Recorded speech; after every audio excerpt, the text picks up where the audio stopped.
joining me this morning. It's actually 5 o'clock, 5:30 in the morning here in Canada. It's 9 o'clock at night in Australia. You know what? I wouldn't have been able to do it had I not been sober. Exactly, exactly. Yes. So here we are. So Very you know what? similar. I followed you for many many years. We were friends on Facebook. I think it was my whole journey of becoming sober. I really admired what you were doing, and I just wanted to have a chat with you to maybe inspire other people to take the challenge and to do something different. And I'm really happy that you were able to make some time for me this morning. Thank you. I love that. So, can we just start off by like telling me who you are and for my audience, so that who you are and why you started the program that you did and how it's working out? Yeah, of course. Well, I'm Kim. I am a single mum of three teenagers, and I work full time, and I have been sober now for 3 years. And being alcohol free has completely changed my life in so many ways that I decided I would like to share this and have everybody experience what it's like. And it started with just a 30-day break. I just decided to do a 30-day challenge. I did several actually along the way. Um, and obviously, the last one has lasted 3 years. And yeah, I really just want to be able to share that with other people to, I guess, to understand. You go into these things thinking you're going to be missing out on so much in your life. And what you actually discover is that it's a whole new life on the other side, and you were missing out when you were drinking. And I want people to experience that as well. So, yeah, putting the 30-day challenge out there for people is just, I guess, planting the seed and giving them a little taste of what life can be like without it. So, Right. Well, I'd just like to say to you, congratulations. It's something that a lot of people don't challenge themselves on, simply because our society has made it so abundant around us. It's disguised as a celebratory event. People love to have a drink to celebrate things, and they don't realize that through that celebration, you actually trade your health and your clear-headedness and your relationships and your life, basically. So tell me about, was there an event or a moment that you said, you know what, I'm gonna give this a try? well, it actually started because the first challenge I did was actually 3 months, and it was for my fitness. It was a 12-week fitness challenge, and my goodness, I felt amazing. I even attended a wedding in that time, and I didn't drink, which was huge for me. And this was probably 14 years ago. Right, Unfortunately, I didn't continue on that path from there, but I tell you what, I felt amazing. I had never felt better in my life. right. Um, but I don't think there was like a rock bottom moment for me, Kevin. Like, it was more that I just knew that I was meant for more, and I felt like I was waking up feeling just terrible and not the best I could be, because everything else in my life was like, I went to the gym, I ate really healthy, and everything else was really great, but the alcohol didn't align, and I knew it was holding me back. And I think just over time, I got sick and tired of myself waking up being disappointed with myself, that I was just like, yeah, it wasn't one particular moment that made me stop. It was just I'd had enough of myself over a period of time. Tell me, how old were you? I know it's getting personal, but how old were you when you made that decision? Well, it was 3 years ago, so I was 44. 44. You know, Yeah, I think that the day that you start is the day that you get to live your new life. So, uh, absolutely. One of the things that I found, and perhaps you can share with me your experience, is I found that as soon as I gave up drugs and alcohol, because I don't know if you know my story, but I was a drug addict and an alcoholic for 20 years. Oh, And but I was a functioning addict. Like I wasn't robbing people. I was still going to work and still doing my stuff, but nobody knew that I would come home and finish, a gram of cocaine and a bottle of Jack Daniels every night. And it was kind of like a secret that I had with everybody that I couldn't share. And one thing I remember is that the day that I got sober is the day I lost all my friends. Like everybody around me that I thought were my crew, if you will, was the day that they stopped calling. I stopped calling them. And I was embarking on a brand new journey, but I was by myself. hmm. I wasn't celebrating anymore with anyone. Tell me your experience on that. Um, Look, I don't feel like I lost a lot of friends because I was at the age where for me, I was a bit of a homebody anyway. I wasn't really going out partying so with people out drinking or anything like that. So I didn't really lose like a big circle of friends in that sense. Okay. It did feel a little bit it felt a little bit lonely at first, like I was the only one that wasn't drinking because people around me would still socially drink. So it did feel a little bit lonely.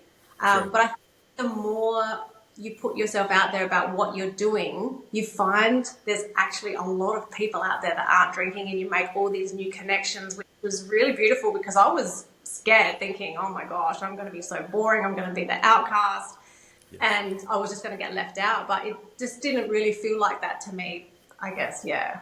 It was Right. connected with new people that were on my wavelength, which was a beautiful thing, really.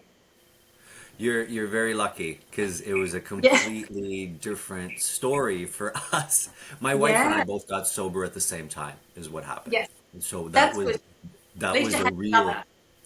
yeah, it not only we became stronger because of it, but we were taking on projects that we normally wouldn't. I don't know if you Yes. know the story, but we lived in the city and we moved to the country and now we own a ranch and we kind of do the farming thing, and I don't think we would have been able to do it had we had drinks, and I never knew how debilitating it was and how much it robbed me of the best times of my life. Like now when I celebrate, I really feel like a glee and this light inside of me. And I can't explain it to people, Yeah. but people that are sober know it. They see the light, they feel the light. And sometimes, being a person of sobriety, I look at other people and I don't try to change their mind. I don't try to like force get sober. But what I try to do is I try to encourage them to try something new. And I think it takes a lot of courage to be your own person. And I think it takes a lot of courage to stand out. And tell me what's one of the things that you achieved while being sober that you didn't think was possible. Wow. The first thing that popped into my mind is, well, I went to Bali and did not drink. Yeah, yeah. My 3 trips prior to Bali would just get to the resort, drink the whole time, come back, and I felt like I just needed to recover from my drinking holiday. Right, And I went there at last year, at the start of last year, so it was nearly a year ago, completely sober, went to the airport, didn't have anything to drink, didn't drink anything on the plane, got to wow. Bali, went on a 7-day water fast, then I did a manifestation retreat, had the best time, remember everything, came back refreshed. I would Right, have never have achieved that before. I was like, who goes to Bali and doesn't drink? But it was a new life. It was like a new me. It was amazing. right. Um, I mean, besides that, like I've started this business. I would have never done that before. I just feel very, very focused. I've Okay. done a lot of work on myself. I've Yes. done retreats. I would have never done this kind of thing before. I've built a couple tiny homes to help single women over 50 to have affordable housing. Like, I've just had time to dream and create as opposed to numbing myself at night. You Right. know, like the ideas pop in and you actually action them. And yeah, I've been able to be very creative and active and very focused in my life. Right. I totally agree with you that you get to do things that you never ever imagined. I have this saying that I use over and over again, and I think that my wife gets tired of it, but I always say that we're one decision away from a completely different life. And people Oh, think that you have to move heaven and earth to have this different life, but actually it's just one decision, but it's mhm. a root decision.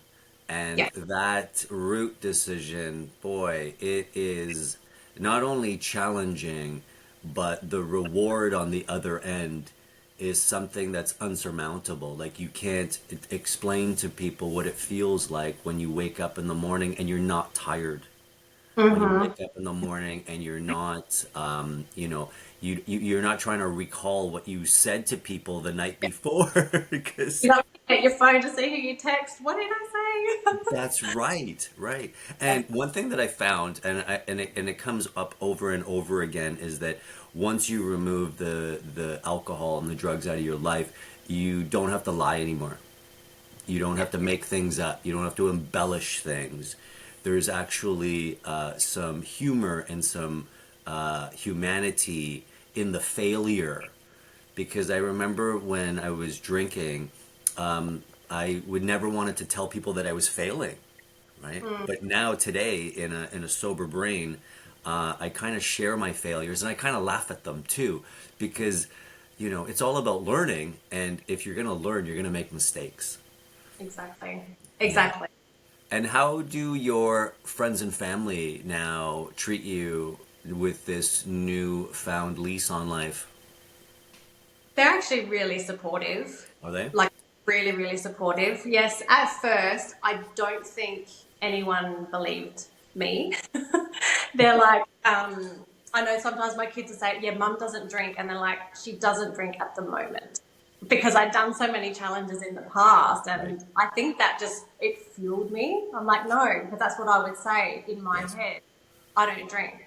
I don't drink. And I just say that out loud. And I did that from the start, Yes. and it was sort of like my affirmation, and I was identifying as someone that didn't drink, and then the kids would say it to other people, and then yeah, a few people come back to the kids and said she doesn't drink for now, and I'm like, okay. And yeah, 3 years later. So But do you feel like you're a lot more courageous now? yes, Yeah. absolutely. At first, like, if you told me a year ago that I was going to come onto social media and talk about um, that I was drinking and that it was affecting my life and holding me back, no way would have I ever done that. I still actually felt quite a bit of shame around it, Yeah, of course. even though everybody's doing it. Like with alcohol, it's either you drink too much and you should be ashamed, or you don't drink enough and you've got to justify yourself. Right. Yeah. And yeah, I guess being a grey area drinker, for me, that's what I classify myself as, which is sort of in between. You're drinking enough for it to be affecting your life. And it doesn't, I don't think it matters necessarily how much. Sometimes it's just you're drinking enough that it's taking from you. It's taking more from you than it's giving. So, yeah.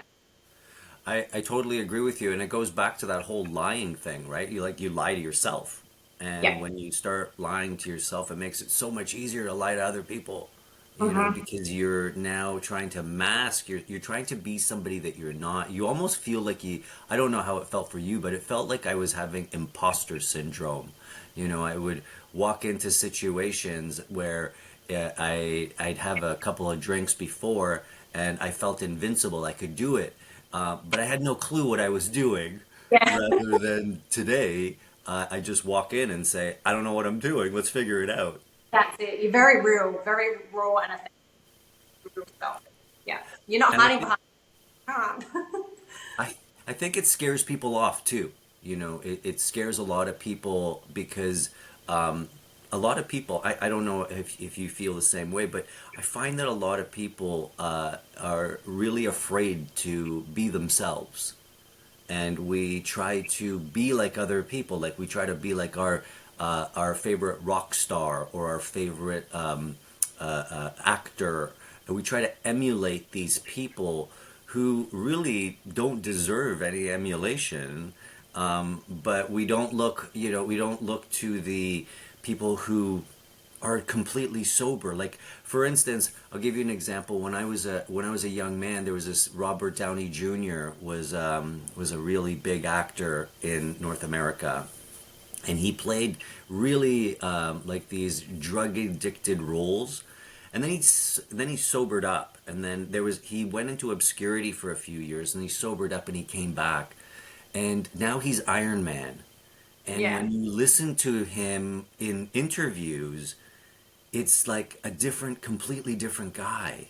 Mm. And the hair on my hand stands up when I talk about him because I kind of feel the way he feels when he's trying to tell people that, yeah, I don't do it. Like I go to parties and people around me are drinking, and I feel like I have this like super armor on me, and I'm like, no, no, I'm good.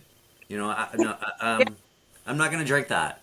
Or if they ask me what I'm drinking, I'll say anything non-alcoholic, Yeah. and they always ask me, "Are you okay?" Or Yeah. like, "Are you driving?" Like, and you think to yourself, "Yeah, like, yeah, I'm driving. I'm actually in the driver's seat for the first time in my life." I'm in control. Yeah. Yeah, and Exactly. you become a superhero to yourself. And Yes. it's something that I try to encourage people to do. And like you said just now, when you said that you don't have to make any stories up. Like I used drugs and alcohol, and I had to lie about it. And that's a horrible position to be because not only are you harming yourself, you're lying to yourself and not getting help.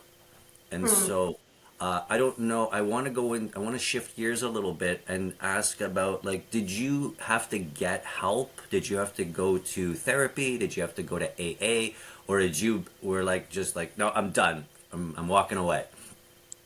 I I went as far as going on to Google. Do I have a drinking problem? How do I know if I have a drinking problem? When you're asking questions, you have a drinking problem. You know it's taking more than what it's giving. But Right. no, I never attended AA. I felt like, I think because, we watch Hollywood and we look at AA and you look at the characters that are in the AA meetings, I'm like, I don't feel like I belong there because it's Hollywood, of course, and Yes. that's not what AA is. Like, I think those meetings are great and they've helped lots and lots of people. I'm not saying anything bad about it. Sure. I didn't want to be part of a group, and I'm very private. Right. Here I am, another one on social media, but I am a very private person, and I didn't want to put myself out there and share what I was going through. So I read books. Actually, Annie Grace, the 30-day experiment, her book is actually what changed my mindset around drinking and how it's affecting the brain and how we think. And yeah, it really went in depth and put the science behind why we drink and why we Yes. have the addiction and how alcohol affects us. And that just changed everything for me. Yes. Um, so that's what I read that book. That helped me out a lot. And then I just did small little challenges. And like I said, it was actually, I did have a Christmas 3 years ago that I drank too much at that lunch and I didn't make dinner. Oh, So it was like a rock bottom moment. But the next day I woke up feeling terrible and I just thought, you know what, that's it. I'm done. I'm not drinking anymore. And I think the combination of that event, being sick of myself, reading the book, and knowing how good I feel from doing those challenges, and then how terrible you actually feel after you've had a drink when you've had such a big break. right. Like when you're drinking every night, you don't really feel how bad you feel because you just feel bad all the time and you don't realize it. Because you're maintaining. You're Yeah, constantly you are. maintaining this not hangover. Like you're not Yeah. going through the Yeah. hangover of it to get to the other side. Yeah. So Yeah. Yeah, it was having those breaks is what helped because it just made me realize how good I can feel. And then every time I went back and drank, I just felt so terrible. And I'm like, why am I doing this to myself? And I think as a woman, as you get older, you don't process alcohol as well anyway. So it does take longer and it hits you harder Yeah, absolutely. Yeah, and it drags you down further. for a long time. Yeah, for Yeah. longer.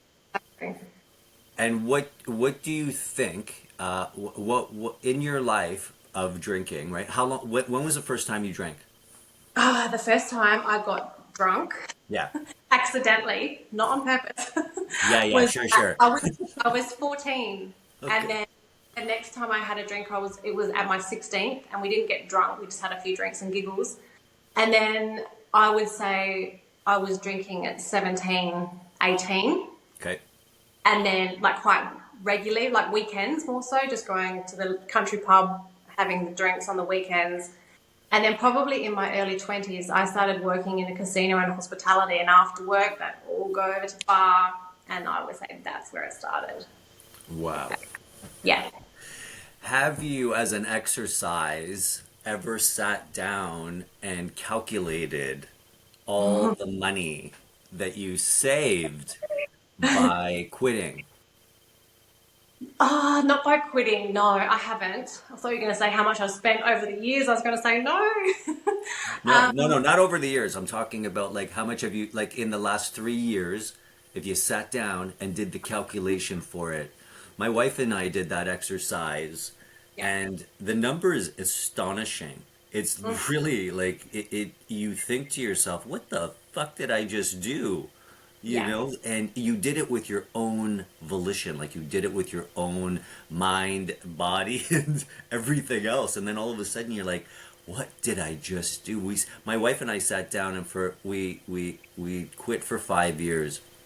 My wife didn't do drugs as much as I did, but for the drugs and alcohol that I did, I spent like $375,000 in Wow. 5 years.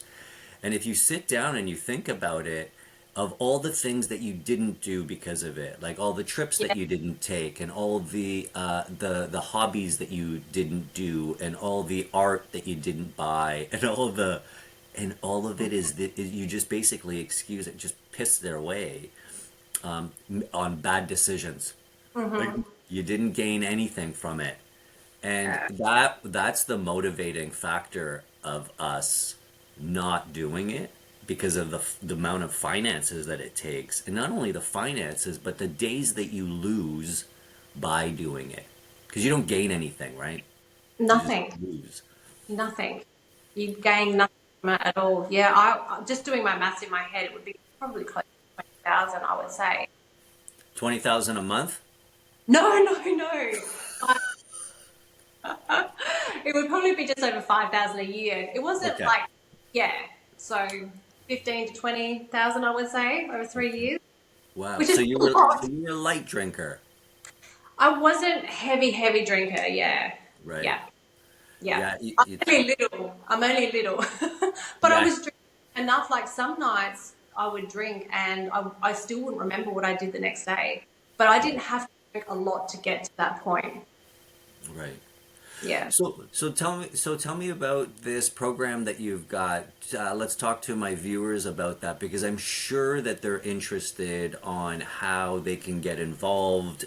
Because a lot of people just think about, oh, there's self-help books and there's AA and there's shock therapy or locking themselves in a room therapy. But there are other strategies that people have come up with that help people get to where they want to go. And I'm very fascinated by the program that you've developed. And I want you to touch upon that so that my viewers can get an understanding of the different avenues that are available to them. Yeah, of course. So I got many ideas to go on with and like to do shorter courses for people that feel like the 30-day alcohol free break is too long because that can be quite daunting. But at the moment, that's what I have up and running.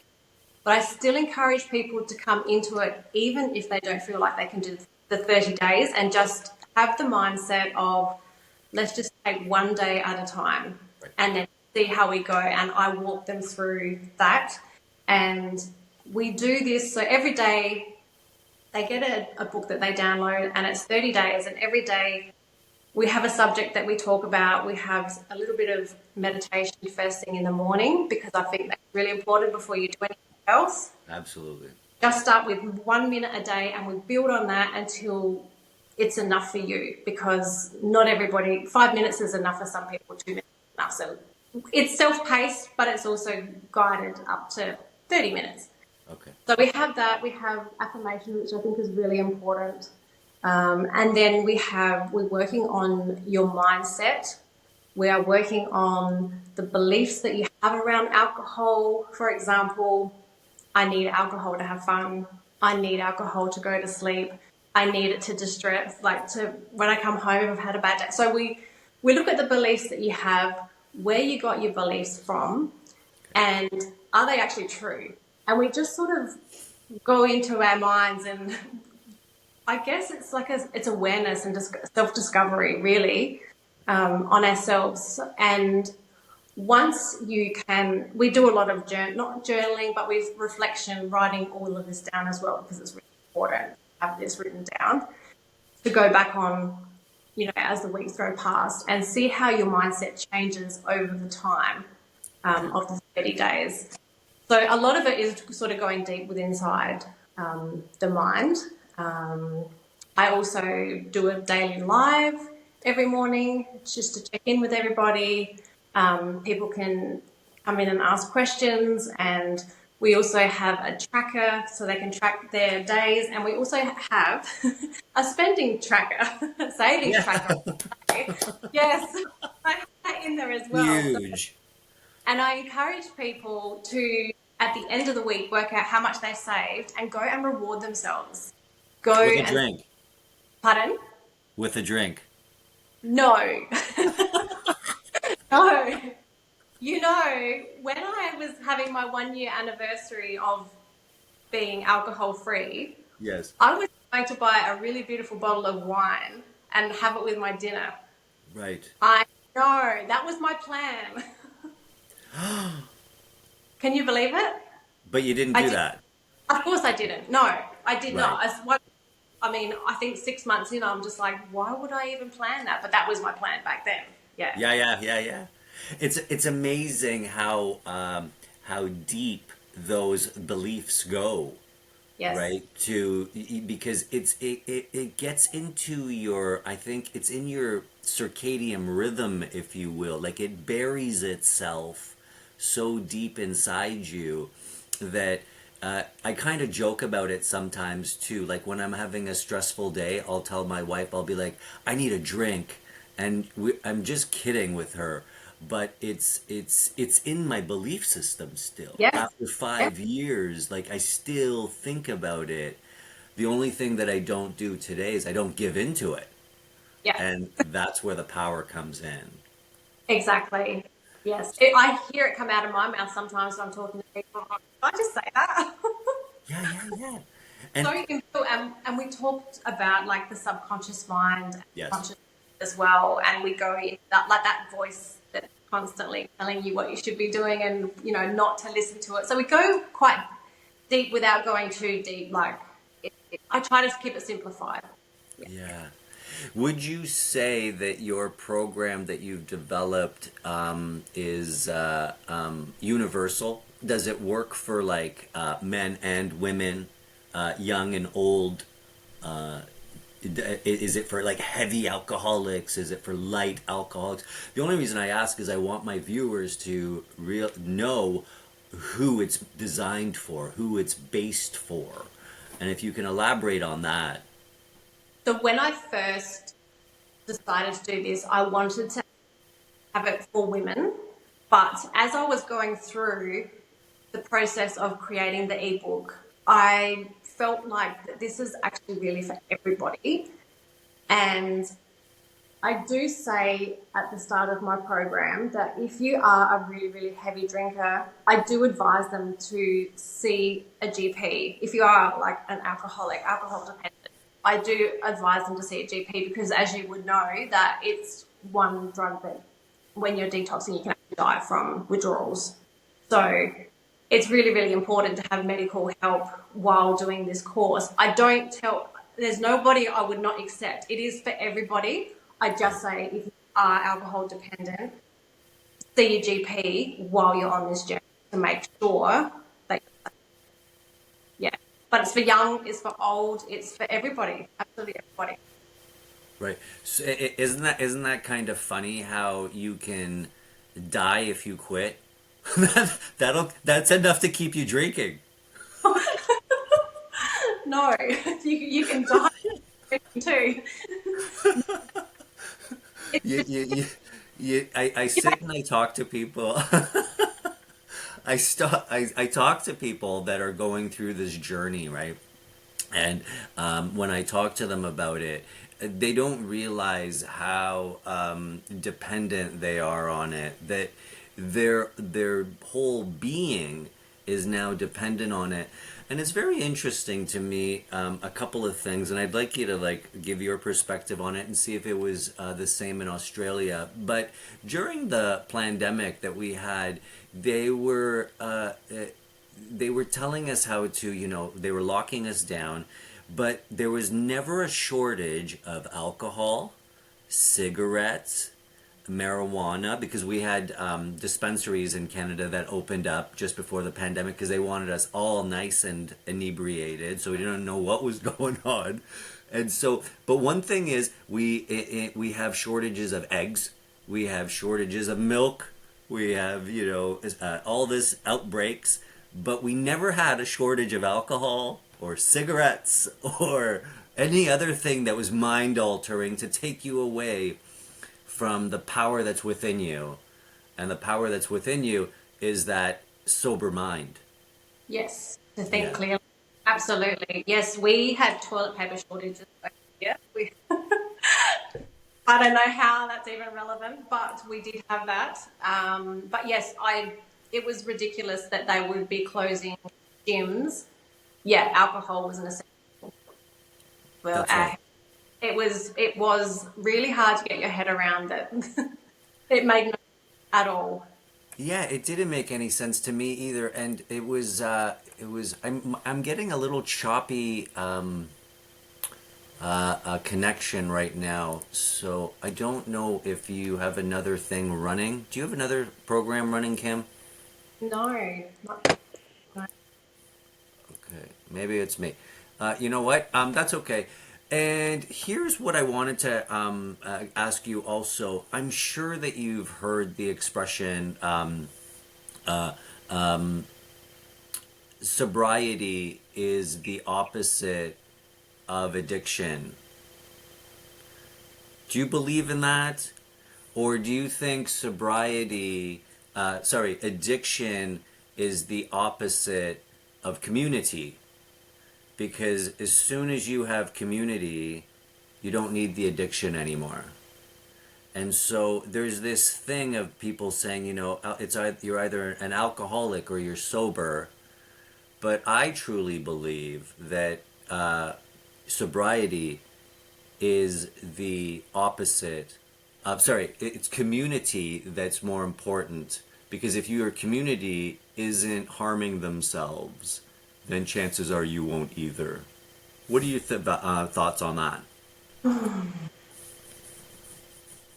Yeah, I tend to agree with you.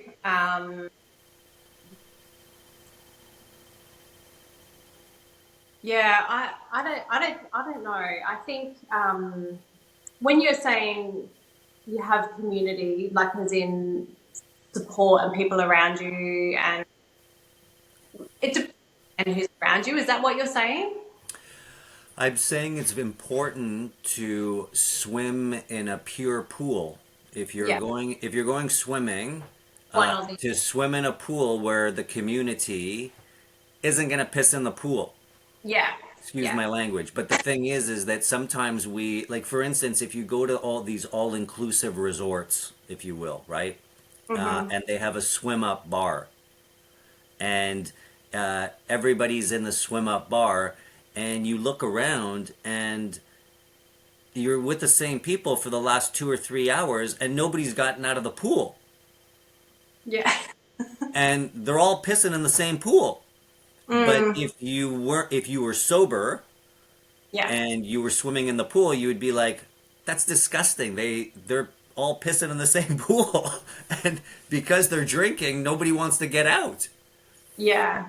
And so that's the analogy that I use to people so that people understand how the frog in the water doesn't realize that it's actually being boiled, because there's the ecosystem of where you are and who you're surrounding yourself with allows you to behave in such manners that other people look at and they're like, that's not the way that I would want to do this with a clear head. Yeah, that's right. I mean, look, society has, like you said at the start of this, has just made it so socially acceptable. It's just so normal to drink, and it is difficult to branch out and be different because I think you still are the minority when you're going sober and living an alcohol-free life.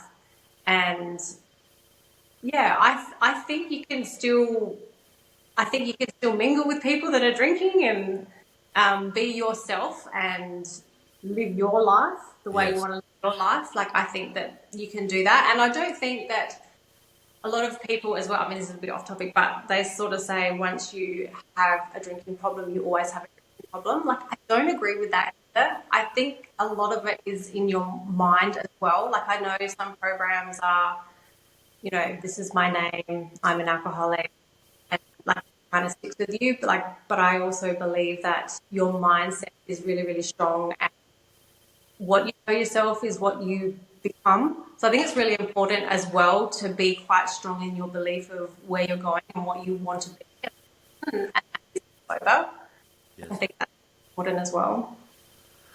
I think it's important to know where you have come from.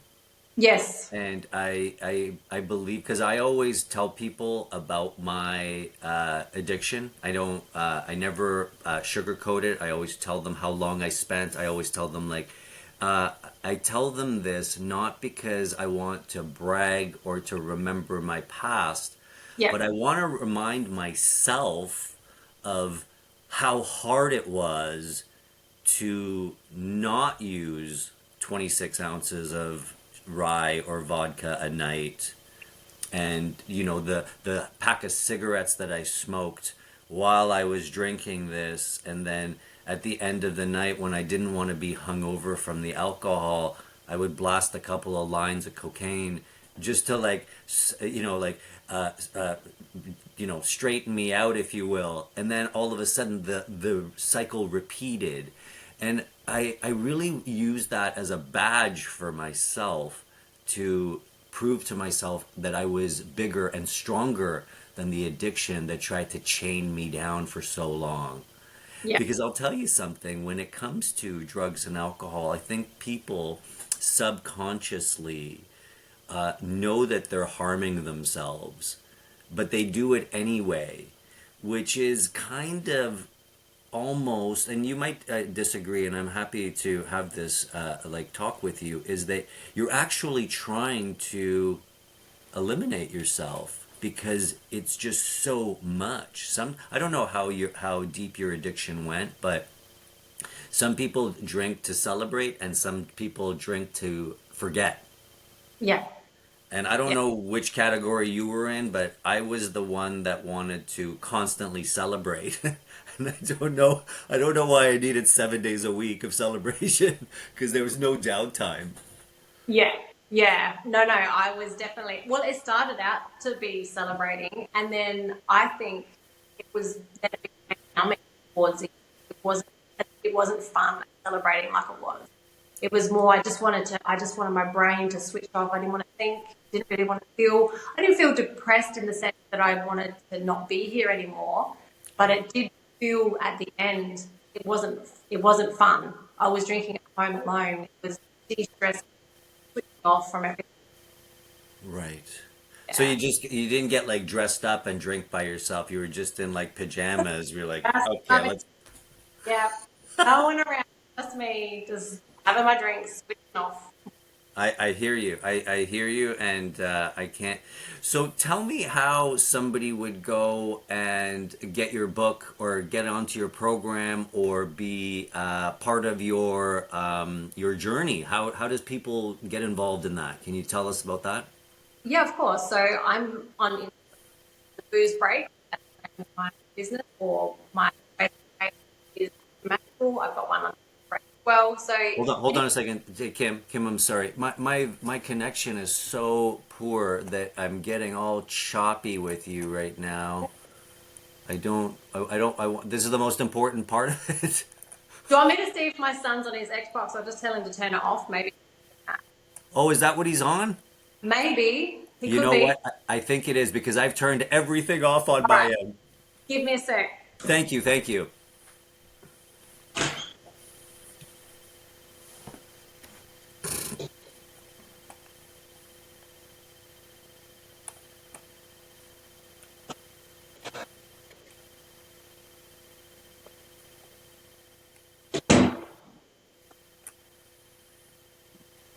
Oh, it wasn't him either. He's in bed. Is Oh, that it wasn't any? you. Okay. No, I don't know what it is then. It's driving me crazy. Okay, so let's just try it again and I'll edit it out. that's fine. Is that okay just to give out my pages? Because that's really. Okay, so how would somebody get in touch with you to to get on board with this 30-day no alcohol program of yours? I would really like to hear it, and so would my guests. So if you could walk us through that. Yeah, of course. So I have a break there. I'm also. Ah, every time you go, it keeps chopping up. Oh, I don't know what to do right now. It might. I've only got one. It might be me. I've only got one or two, but I'm in the room with my modem. And it's on. Are you on Wi-Fi or on data? Wi-Fi. Do you want me to see if I can turn it over? Yeah, would you? One sec. Um, Are you on your phone? yeah. Um,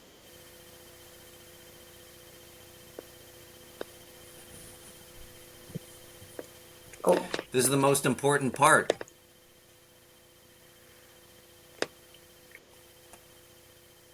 is that better? Yeah, yeah, you're coming through. I can't see you though. Oh, it's just reconnecting. Okay. Okay. All right.